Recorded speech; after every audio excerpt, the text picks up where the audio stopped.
Hi everyone, thanks for clicking on this video. Today I wanted to talk about something I've been thinking about for a long time. As someone who's been interested in mysticism and philosophy for a long time, I've read and watched a lot of information on the topic of ontology. And especially in certain discourses, there's an emphasis on non-duality or monism, like pluralism versus oneness, and the discourses on separateness or connection. And it fascinates me.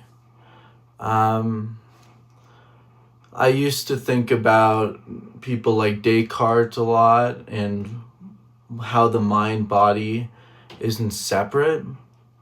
I was in acupuncture school for a short time and got disillusioned from it because of many things that I won't get into this video. But this question lingered in my mind, and I came to my own conclusion that I adopted a philosophy of non-numerality.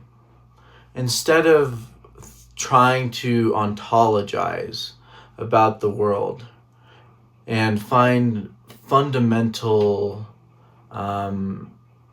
qualities of everything, and theories of everything, I gave up on those kinds of ideas and totalizing systems because I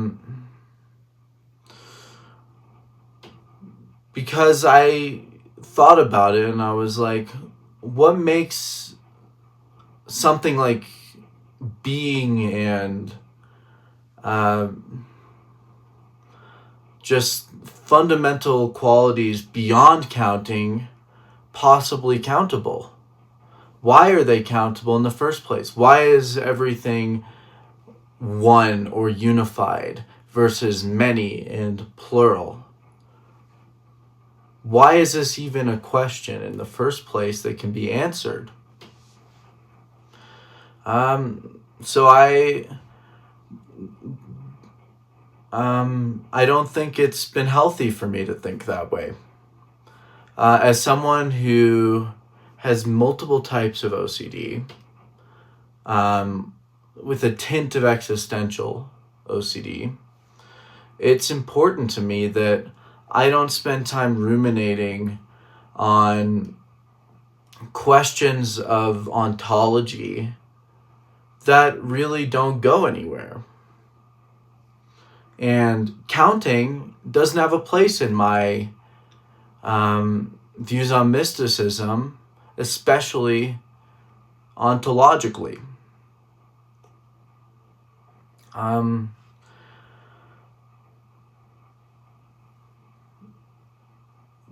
For example, when people are very certain of some kind of duality, they go like good and bad, or pure and impure. They are separating things according to a certain guideline that they believe is useful. But when it comes to like abstractions and things that aren't tangible that you can count in the world, the line between these abstract like beliefs and the systems of government that connect us become very intertwined, because it just becomes comfortable for our minds to think of the world from a certain perspective. When people have this drive to purify the world, and they think they know exactly what's pure and much better, they use ontological ideas to justify their aims in the world, oftentimes under the guise that they are beyond the world. And this kind of dualism is often combated with a kind of non-dualism, where people come in and say there's no difference between everything, that because everything's interconnected, that everything's unified or one. But they're still operating with a certain part of their mind that thinks that there's a counting solution to things that might not be countable in the first place. They want it to be like counting oranges or something, where like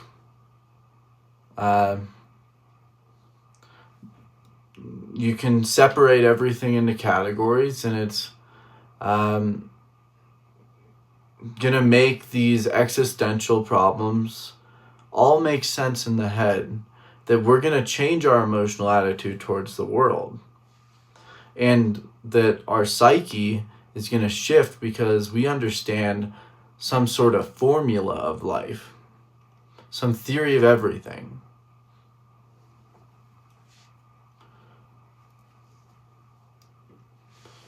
And it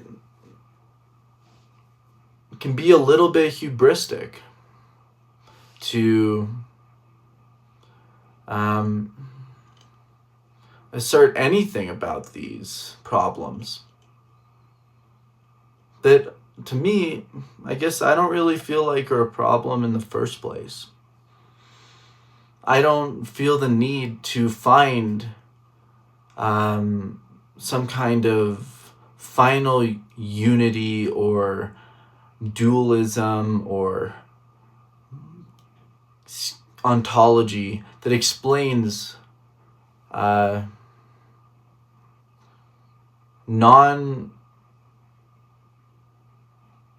non-sensory experiences, when counting is something that is derived from the physical world in its own ways. And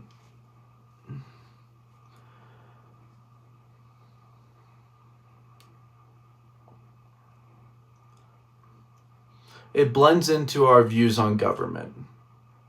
And I want to explain this because people don't think that that mysticism and people's views on dual or non-dual, or that these things are like physical qualities that have worldly, they're not just spiritual in the way people think.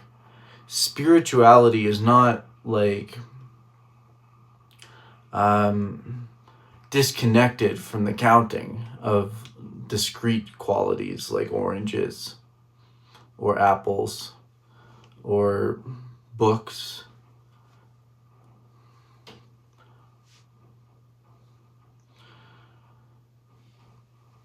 What makes a nation a logical conclusion for why, a legitimate reason that we cling to it as our organizational system? In monarchical times, there was one king, and it was one, counting again, one king, and then there's some number of multiplicity of people under him who had power, and then the people. But But there was always this assumption that there's one unity at the top. And mysticism, probably to a large extent, drew its decision that the world is one from its macro systems that benefited from people believing that the king was connected to God and that the king was the arbiter of some kind of truth that ultimately connected to some kind of ontological, more spiritual realm. And people's views on money is directly connected to these kinds of proclivities that people want to be able to count ultimate values. And if these ontological foundations of a monarchy aren't able to be carried the same way into a more democratic and overall less monistic or led by the one person kind of society, if people couldn't bring that, humans like to have something that they can count, that they think is ultimately valuable. And this instinct to count is connected to our tendency to hoard as humans, or to account for things that sometimes are physical and sometimes aren't. But they're not like, but they're not spiritual in a way that doesn't connect to people's other tendencies. When people are ontologizing about theology or about existence, they're using some parts of their mind that cling to wanting order and security in a very simple way. If you're counting your money, you don't really ask a question about why is money valuable. It's just accepted because the power of the government gives power to the currency, and everyone goes about their day without much questions a lot of the time, never really getting to the bottom of why we're counting certain things. For example, the invention of the mechanical clock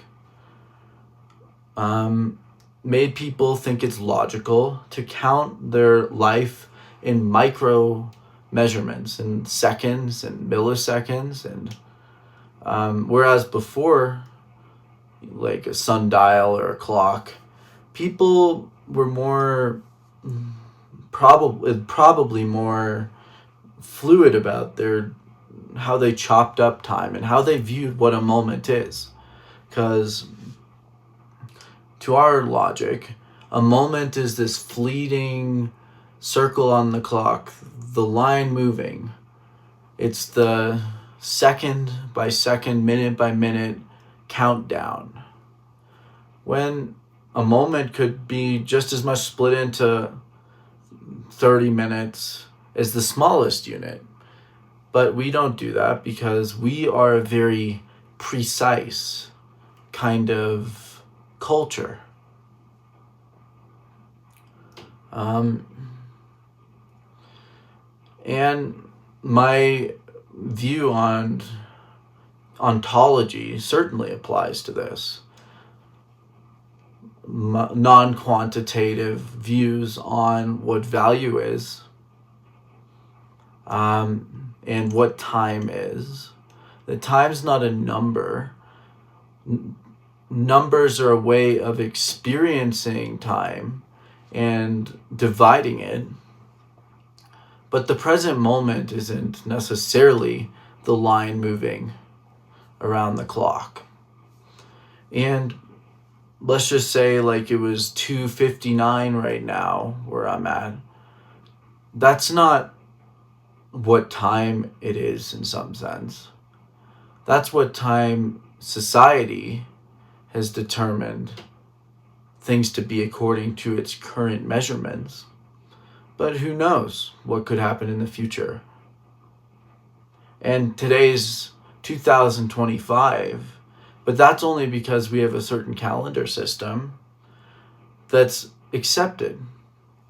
So those numbers are connected to some kind of system and some kind of belief in a structure of power.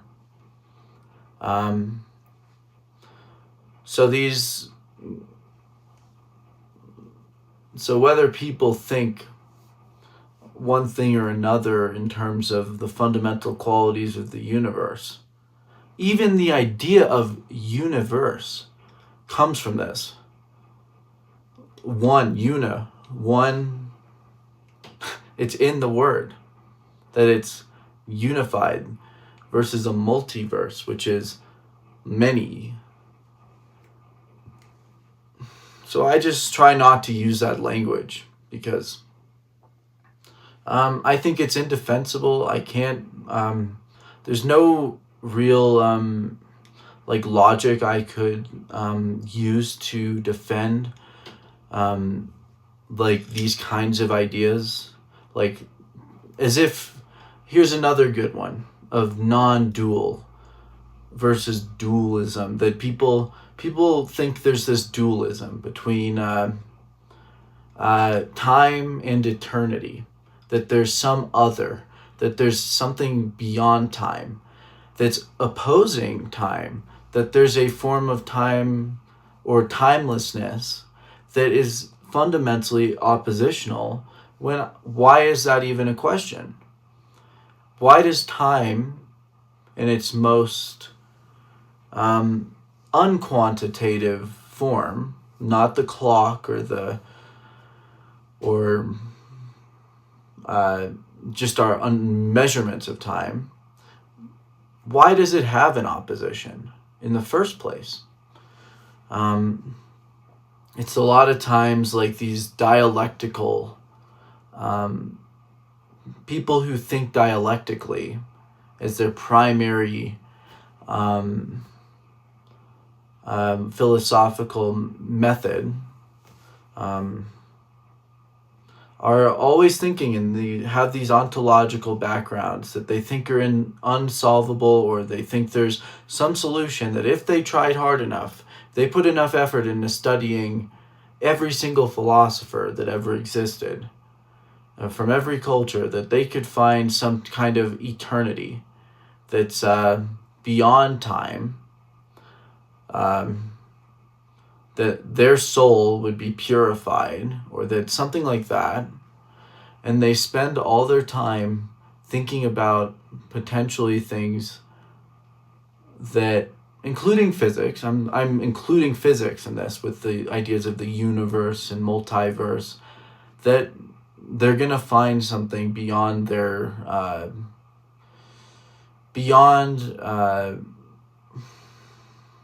that they're going to find some kind of stable ground where they don't have to think anymore. But what you see a lot of the times is people keep going in a circle. They're thinking about the same things over and over again, trying to solve a problem that's unsolvable, making their identity wrapped around some kind of system that claims to solve this and be more eternal, without asking the question if there's an opposition between time and eternity, or if certain things are solvable in the first place. So all their time in their whole life goes into something that doesn't make them happy a lot of the time, that also confuses other people into trying to count things that are not quantities in the first place.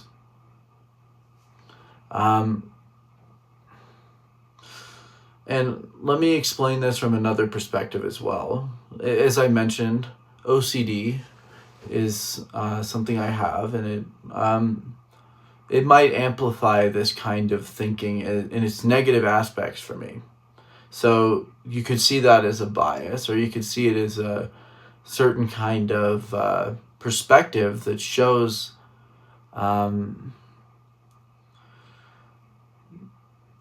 how searching for something that can't be certain, no matter what you do, that searching doesn't get you anywhere that you want to go.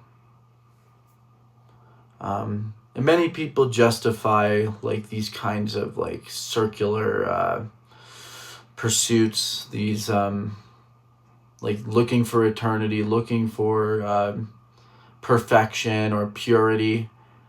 They justify this by creating other worlds and ontological structures that make them develop OCD in the first place.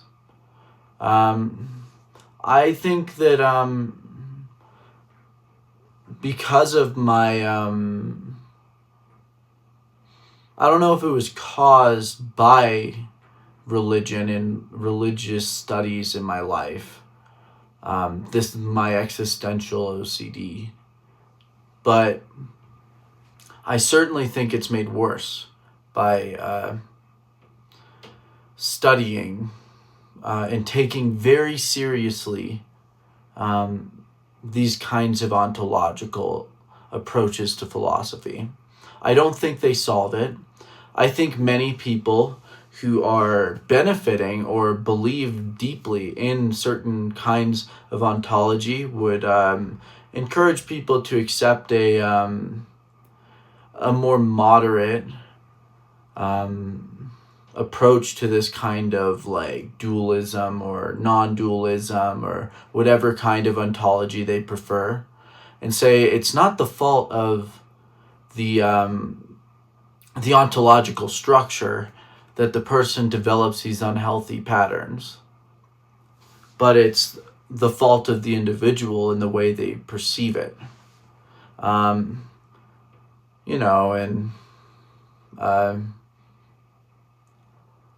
there could be truth in that. I don't want to like argue about that, but I also want to propose the opposite, which I don't see said very much, that it also is possible that these ontological frameworks, whether they're theological or philosophical, whether it's like Asian philosophy or it's Western esotericism, that the way people choose to believe these systems is going to make it more likely at times that they develop these OCD traits or OCD itself. And that certain amount of blame is to put onto these systems directly rather than just a misinterpretation of them. You make your own choices about like whether you think that they're fundamentally flawed and encourage or don't encourage. They develop the way they structure these ontological systems and the world's systems of powers around ontology and how they force them onto people or use fear tactics to encourage people to adopt certain ontological views, whether the world is one or God is one or two or three or many, infinite, like, and these systems of power, you can decide to what extent they actually create OCD. they don't just, it's not just a wrong view, it's their tactics of getting people to believe them, and how they approach other ontological systems, and their seriousness or lack of playfulness at times that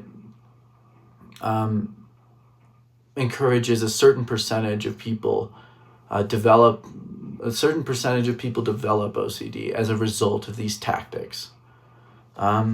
Whatever view you hold, that's your choice. But I'm going to leave it there for today. Thanks for watching. If you thought this was interesting content, please subscribe, and it'll help me a lot since this is a new channel. And put your comments. I'll read them. No guarantees I'll respond, but I'll try to read all them.